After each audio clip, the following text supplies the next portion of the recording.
industry masarap lang pag drama kami, pero as a whole masarap po maging artista. Sa totoo lang, masarap maging artista. Sikat ka na, taas pa ng bayad sa'yo. Diba? Tapos, bibigyan ko may special treatment. Talagang, kaya lang, pag naging public servant ka, masasakripisyo yun. Yun ang sinasabi ko sa mga anak ko ngayon. Na if you're not willing to sacrifice yung mga income nyo, wag na muna. Kung papasok kayo sa politika na half-hearted, then don't. Kasi pag nagsilbi ka, dapat wholehearted. Kasi don't expect anything in return. Dahil kung sanay kang kumikita at nasa pedestal ka kumikita malaki, hindi ganyan ang makukuha mo. Ang makukuha mo lang dyan, the respect. Imagine the power of your tongue. Ako, naman ako ganun kaliit. Pero I'm a woman. Pero pag nakipag-usap ako sa mga barako sa Batangas, can you imagine they listen to you? Hindi nyo ba na-appreciate yun? Which means they respect you.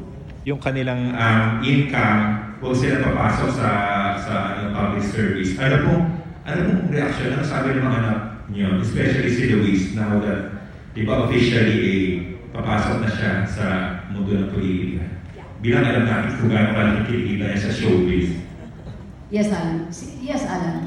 Alan, mayor pa ako, iniimbitahan na si Lucky tumakbo sa politika. Nung nag-governor ako, ilang beses na inoferan si Lucky tumakbo bilang mayor ng Lipa. Pero every time mag-uusap kami, sinasabi ko, anak, kasi grabe sweldo ni Lucky bilang host, di ba? I mean, kontrata niya sa network, hindi biro. I mean, so, yun ang sinasabi ko lagi sa kanya, anak, ready ka na ba isakripisyo niyan? Kasi hindi mo talaga kikitain yung kinikita mo dyan. You get me? May sakripisyo yan and it's really hard work. It should really come from the heart. But again, priceless naman ang fulfillment niyan later on, anak. Pagka, the legacy, the respect ibibigay sa'yo is priceless.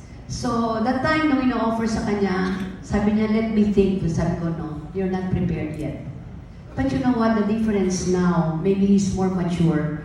Lucky's now 43 years old, and he's a father now.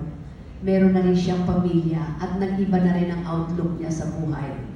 Lumaki yung mga anak ko. Ryan was only 20. I became public servant for 24 years. And sa 24 years na nun, when I started as mayor of Lipa, Ryan was only 3 years old. And Lucky was only 27 years old. He's now 43. And si Ryan now is 28. Lumaki sila na nakikita nila yung trabaho ko at ni Ralph.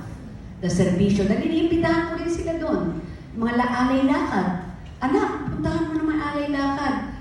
Lalakad tayo dyan, anak, from the City Hall. Iikutin natin yan. Kasama natin mga students, teachers. 5,000 participants. Why? Anong purpose nun? To give extra funds for education. How important education is. So, sumasama dun sa akin si Lucky kahit walang tulong. Pag may mga affairs kami, mga distribution, sumasama sila.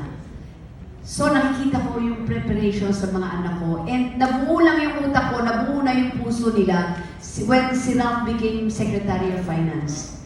Kasi hindi na siya basta-basta nakakapunta sa Batangas. At ang ginagawa niyang representative ay si Lucky at si Ryan. Kasi ako naman nag-shooting. So yung dalawa kong anak, you know what? Nung nakita nila yung reality ng buhay na may lalapit sa kanila, si Ryan, naku ayaw niyang pasabi. Si Ryan, napapaiyak pa yung anak ko. Pag nakikita niya yung may lumalapit sa kanyang lumpo, na binigyan niya ng wheelchair, nakita niya yung totoong buhay, putik-putik yung bahay. Ayaw ng anak ko, naiiyak siya, ma'am, ganun pala yun. Lumalapit sa kanya, maglola, dinadialysis.